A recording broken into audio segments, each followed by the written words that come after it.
Hanging out today in Baldwinsville with Warner's driver, Austin Germinio. He started racing Sportsman.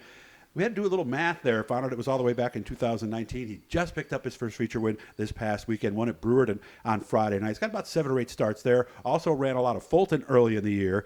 He was busy this past weekend, too. He went to Glen Ridge on Sunday, got a 3rd place there. First time he'd seen the place, too. He's also raced at Skyline, although only 3 laps. That was one of those ones that rained out. Canandaigua, Can-Am, and he's made all the Weedsport shows, and he's planning on making the one on Monday.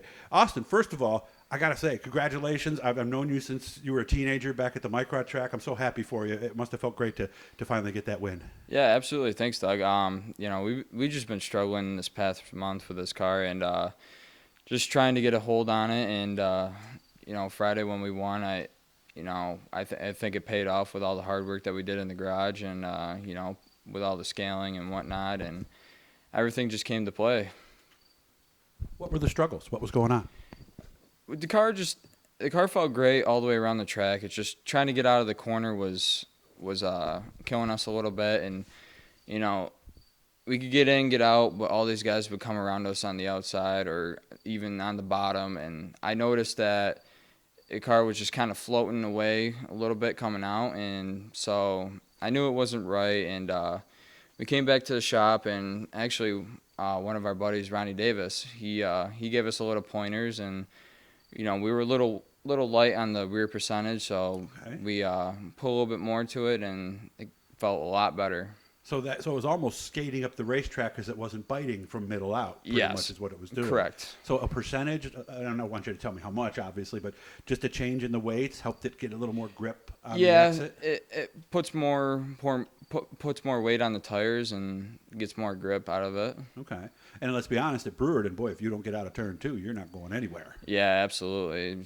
Lately, Brewerton's been really slick, so more weight. Sliding all over the place. I mean, you could have all the weight in the world, and if it hooks, it hooks. If it don't, it don't. Mm-hmm. Was this past Friday the first night since you made those adjustments then? Yes. So the week prior, we were scratching our heads, and then that whole week, we just went to work, and I guess it paid off. Did you feel that you were coming in? Because I've heard people say some nights, I got a feeling I'm getting it tonight. Did you come in with that feeling, or was it more like, let's see if this works? I had a good feeling. I thought we did our homework right. So I was a little nervous at the same time because, after having a bad month of racing, you kind of almost get discouraged in a way. Yeah. But you just got to keep your head up about it and, go from there. Okay. Was it good in hot laps? Because hot laps, you really can't tell anything, right? No, I mean, hot laps, it's weird. Lately, it's been a hit or miss, and, track is either tacky or slick. So, when the track starts slicking off in hot laps, usually you can get a good idea of what the heat race is going to be like, and then you can do your adjustments from there. But it felt good in hot laps, and I thought, we could have a potential at winning that night. Did you do well in the heat? Yes, we started on the pole.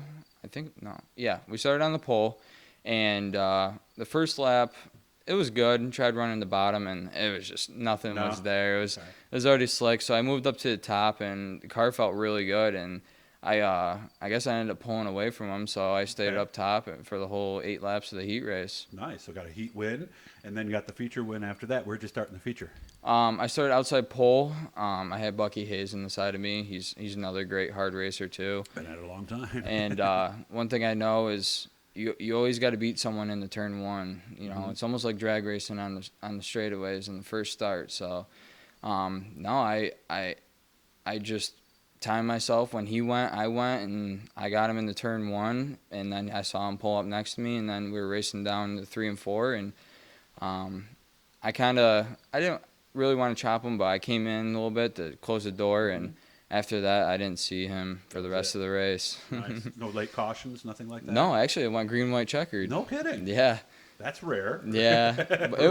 It was nice, especially when you're out in the lead and you start, you want to bite your fingernails, like, man, come on, But no, it felt really good, and, my whole crew was so happy for it. Were you looking over your shoulder at all, or? Or watching the lap count or anything? But you really can't see it at Brewerton, can you? No, you can. You Coming can, out of okay. 4, you just got to kind of turn your head Really a gotta little turn, sharp. though, don't you? Yeah. Yeah.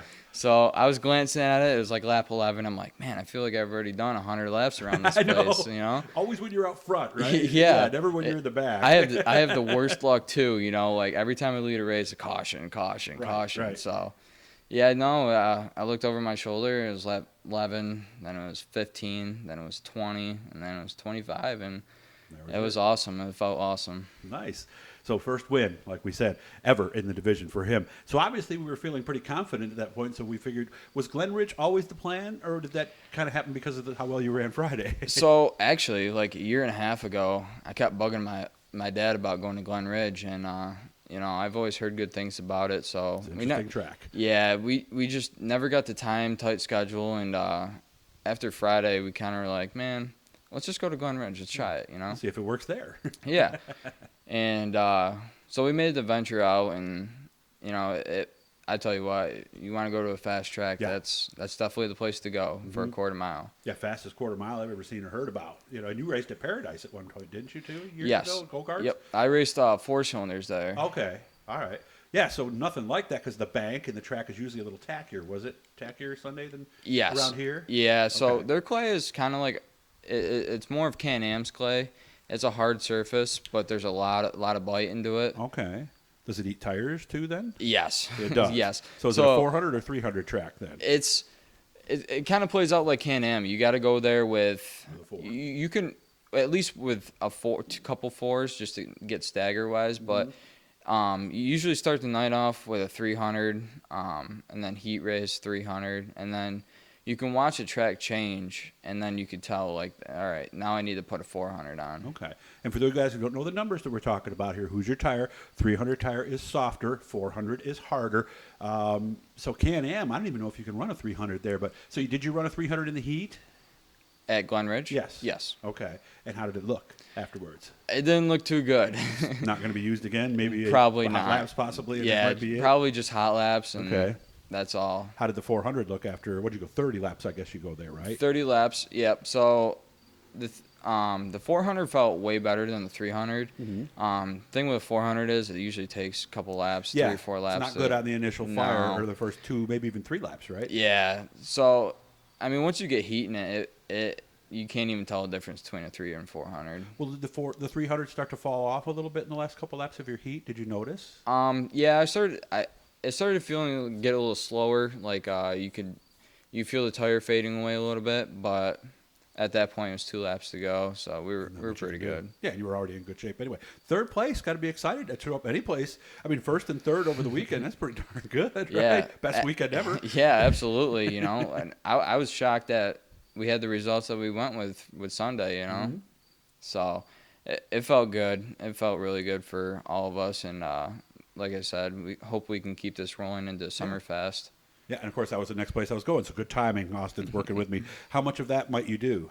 I think right now we're gonna do all of them, but Brewerton. I don't know if we're on the schedule. I could be wrong. But yeah, we're gonna do Weedsport, Fulton, and Canandaigua. I don't know if so there's 3 out of the 4. Yep. So that's still pretty busy. But you're not going to race the weekly stuff next weekend, you were telling me? No. Yeah, a week from today, obviously. Okay, why? Family vacation, you know. You need that. Yeah. You know, it's nice to take a little vacation before all these big races come up. Okay. You know? Yeah, and get a chance to go through the stuff a little Right. more. All Right. that good Refreshing. stuff, so. Okay. Refresh and go through, re-grease. Yeah. You know, just typical More than maintenance. just the standard nut and bolt Yeah. that we would do on a week. So, car ready to go. We only got about a minute left. Car ready right now, or we still got stuff to do? So far, I need to get cracking on grinding some tires and nut and bolt and lube everything up. And then you're ready. Yep, and throw it on the scale too, just to make sure everything's still there. And Weed Sports Monday. And unfortunately, at least as of today, the forecast doesn't look so good for Monday, but we're hoping that, as usual, they're wrong on the right way this time and predicting rain that never comes. So thanks for having me out, man. I appreciate it. And keep in touch. Now I know where the shop is. I'll make sure I get out here again, all right? Absolutely. Thank you, Doug. Another Syracuse Microd graduate, too. Make sure to get your kids involved in it. It'll change their lives.